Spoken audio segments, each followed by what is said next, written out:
My dad was transferred to the Pentagon in 1971, so we moved here and never left. I had spent my childhood in Maryland, then went away for college and law school, and then moved back to the DC area in 1995, which means that the Potomac River has been my home waters for 28 years.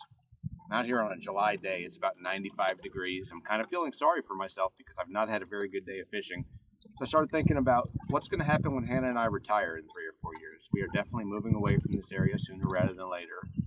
And there are some things that I will miss about the Potomac River and some things that I definitely will not miss. Let's start with the negatives because I'm kind of a negative guy. The first one that I will not miss is rough water.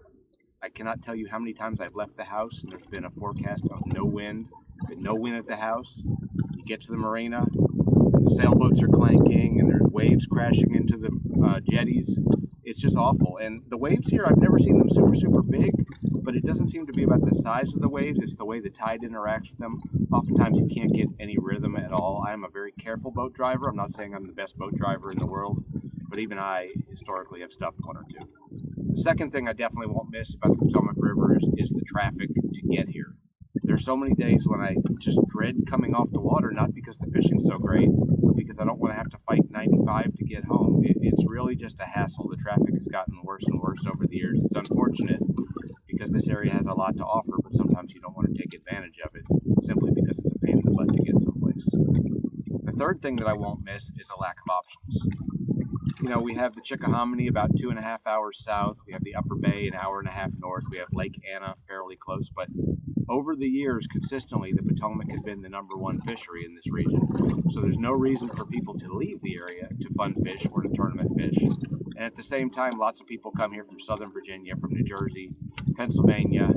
That just makes everything crowded on the river all the time. The fourth thing that I won't miss is needing to fish in a crowd. And it's not just because of the sheer numbers of boats, but it's because there are certain areas historically that fish pile into at certain times of year. It could be the mouth of Aquia Creek, it could be Belmont Bay, but you end up fishing bumper to bumper with other boats. Oftentimes you're all catching fish, which is great, but obviously I would rather catch fish all by myself, have a grass bed to myself, have a section of a grass bed to myself.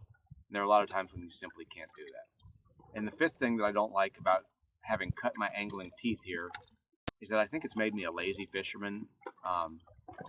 Not a lot of variety. There's not an option to go out and deep crank consistently. Certainly some people do it occasionally in limited places, but it's not a predominant pattern. And there are several other patterns you really can't hone in here. You have to go to other waterways, and I think that's made me lazy. Now for the 5 things I will miss.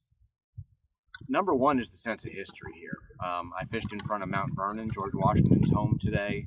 I've caught bass in front of the Washington Monument. I've caught them off World War I shipwrecks. It's just an amazing place, and you start to take it for granted after you've been here for a while. But when you really think about the importance of this place, not only to American history, but to world history, it's pretty humbling. The second thing I'll miss is the wildlife. And I know some of you guys from more rural or remote areas are going to be shocked at that, but I see amazing wildlife every time I'm out. It's a little bit after noon today, and without even trying, I've seen 4 bald eagles. I know people in other parts of the country who, if they saw 4 bald eagles in a year or maybe even a lifetime, would be thrilled. I saw 4 without trying today. I'm sure if I really wanted to, I could have seen 8 or 10. It's just amazing how many different things you see in the river here. The third thing is that I had so many of my firsts here. You never forget your first. This is where I caught my first chatterbait fish. It's where I caught my first swim jig fish. It's where I caught my first frog fish. And those firsts are getting fewer and fewer. So much of my angling history is wrapped up in the Potomac River. And I will miss that when I'm gone. To be able to say I caught a fish here in 1997. I caught another one here in 2022. It's kind of special. The fourth thing that I'll miss, and this is kind of the flip side of one of my negatives, is that you can come out here, and I do use a spinning rod. I use finesse tactics. But you can come out here and power fish all the time. You don't even need a depth finder. You can fish here by sight and have some amazing days. It's just sort of old school fishing. I'm not saying that's better or worse than high-tech fishing, but it's nice to be able to do it once in a while. And the fifth thing that I'll miss really goes back to the third thing. It's the mentorship that I've gotten here and the friendships that I've made here. When I first fished here in the summer of 1995, I had met a guy named Bill Roberts through Ann Lewis at BASS. And Bill called me up and said, I bet you're tired of studying for the bar exam. Let's go fishing. We went fishing, and he became one of my best friends. He was a groomsman at my wedding. I still talk to him every week, even though he's moved away. So many other people who've been important in my life came about because of fishing on the Potomac River, and I have great memories with them that I'll always treasure. But at the same time, to not have a chance, maybe I do have a chance to build those sorts of relationships and mentorships going forward, but I'm nervous that I won't. Finally, if this came off a little bit negative, I do apologize. If you're planning to move here or you're getting stationed here and you're considering the Potomac River, it's a fantastic fishery.